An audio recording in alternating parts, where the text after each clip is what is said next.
Okay, so in this video we're going to be doing the cabin filter.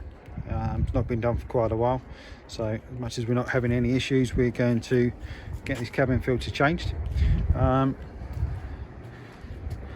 to be easier to turn the car around, so I've got more space this side, because conveniently Alfa, in their wisdom, decided to put it in the footwell, but not the footwell where the pedals aren't.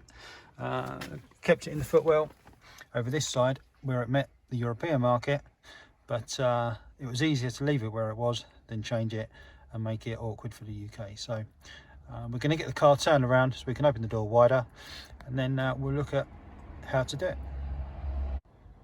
Okay, so the car's turned around. Got much more room to work here now. Means my legs can be hanging out the car. This in here, other than a bloody state, is where our cabin filter is going to go. So it's this panel here needs to come off, and it's right up in here is where it's going to go. Let's have a look at how we get that off. Hopefully the light, now I've turned the car around, should be better and you'll be able to see it. But yeah, let's have a look. Okay, right, so this is the panel that we need to take off. First things first, this little clip here, they're not just pull out. You'll see that they've got this kind of seam to it, which basically you can get something behind, he says, and just pull the centre out like that. Once you've pulled the centre out, then you can just pop it out, simple as. That's the only actual retaining pin in there. The next thing is, behind here there's a lug that sits behind the carpet, so you can just prise that up, get it up over the carpet. It allows it to come free. There's then a pin somewhere here that you need to pop off, and there's another pin about in here which is a retainer, and then just some clips down here that you pull off. So if I disconnect and pull them,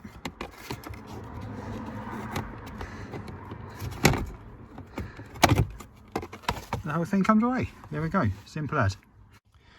So now we've got the panel out and the clip, there it is. Let's see on the inside there actually how it comes out. So once it goes in, once that pushes in, see it spreads it out like a raw plug for picking shelves up or something like that. When it goes back in, it allows you to pull it back. Yeah, now we've got it out, obviously we need to uncover the thing, or where the filter sits. Nice handy little set of instructions that come with the new filter. Obviously tell us to remove the panel, which clearly we've done. The next thing it says up here is actually about removing the next retaining bit of lining. Okay, but because it's not a European car, there is no panel here, so we don't need to worry about that. So what we need to do now is basically slide the retaining cover off and pull it out. So let's see if we can just slide this down. There we go, and out. Fantastic. There we go. That's just the cover there. Just slides down up on these clips. It focuses. There we go. And out. So now we should be able to see our old filter, which is looking pretty grim, to be fair.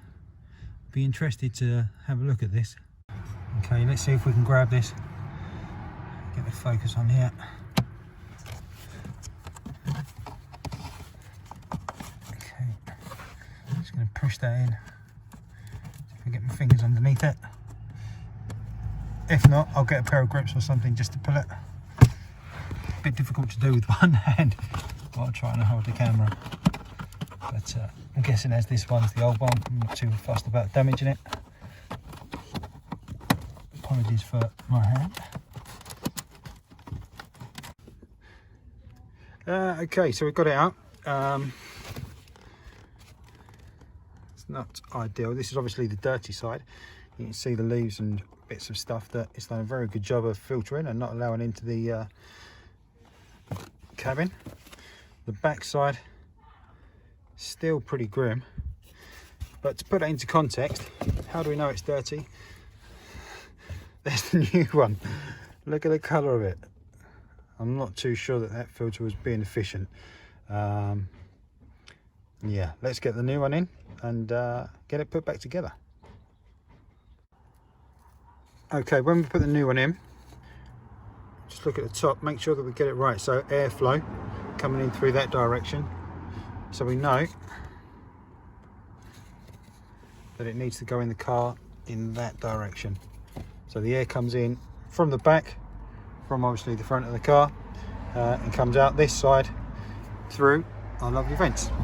Obviously I haven't gone through the heater matrix, so a little bit tricky to get this in. It was difficult enough to get it out, but I've been advised basically to give it a bend like this, and that will help us get it into the space there. I think what I'll do before I do that, I'll just give this a little hoover up, just to make sure that we've not got any unnecessary crap going in there. So I'll just give that a quick clean up and I'll come back. Okay, so a little bit cleaner now. Needs cleaning anyway. What I did notice, our mats aren't fixed down at all.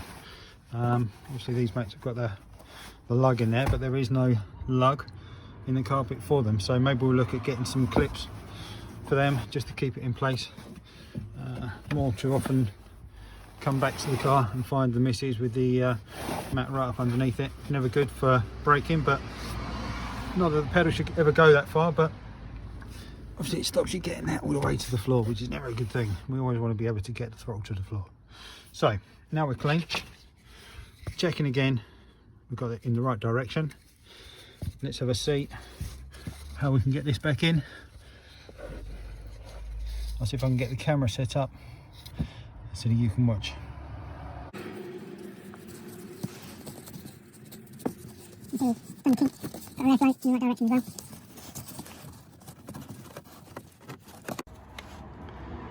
Okay, we've just discovered something, trying to get it in. At the bottom here, we're relatively flat, the low profile. Kind of the end of it is the same on both sides, but at the top, it's actually wider on the car side, obviously airflow being in that direction as the car side. And what you need to make sure is that you get that lip into the runner at the very top there. So by squashing it in like this and trying to put it in, it's not going to happen.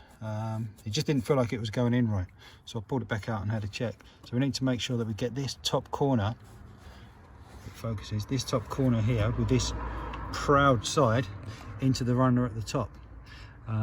So let me come back to you in a minute. Okay, we're there after a lot of trials. We've actually got it in bang on perfect. I don't know if we can actually see all the way up there or not. Let's have a look. Yeah, we can. But yeah, what the trick was, so it seemed in the end, was to fold the bottom end in completely, so that all was pushed in, and then once the bottom end was in, I was able to basically get my hand up to the top, slide it in bit by bit, and as that went in, the bottom almost unwound. But then obviously what I wanted to do was just pull it out so we can make sure that it's gone nice and square and nice and flat, it's got no kinks in, and hey presto, it's back in. So it's just another last couple of millimeters, 5mm. There we go, installed. So next up, now we're back in nice and successfully there. We'll get this retaining clip back in, we'll get this panel put back on, and then job done. Great stuff.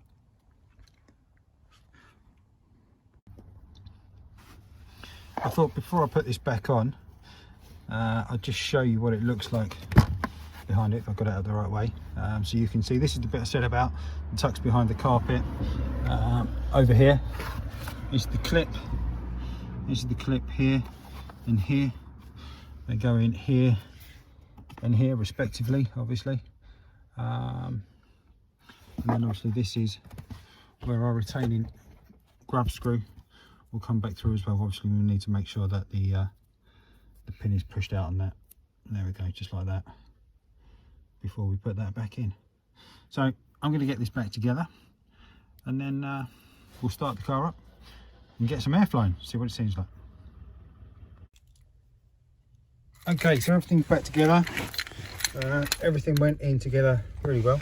It looks like it's a bit big there for some reason, the gap, but all the clips are in the right place, so I'm happy with it. It's not loose, it's not rattling. So let's start it up.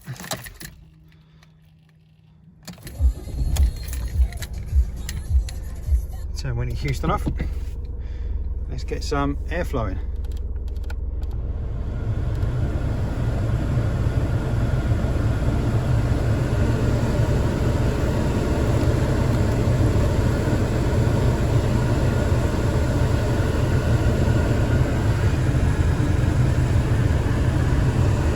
Certainly feels good. I'm guessing we're not really going to be able to tell much. It's a filter at the end of the day, so the air comes in. If we're not sneezing, you know, if we're not having allergic reactions to stuff, then happy days. But yeah, for now, hopefully that's been useful. Maybe I'll put a link to the parts in the description below. But yeah, if you like it, give me a thumbs up. We'll get some more videos going soon on other things. We've got some more filters, liquids and fluids and all sorts of stuff to top up in this car.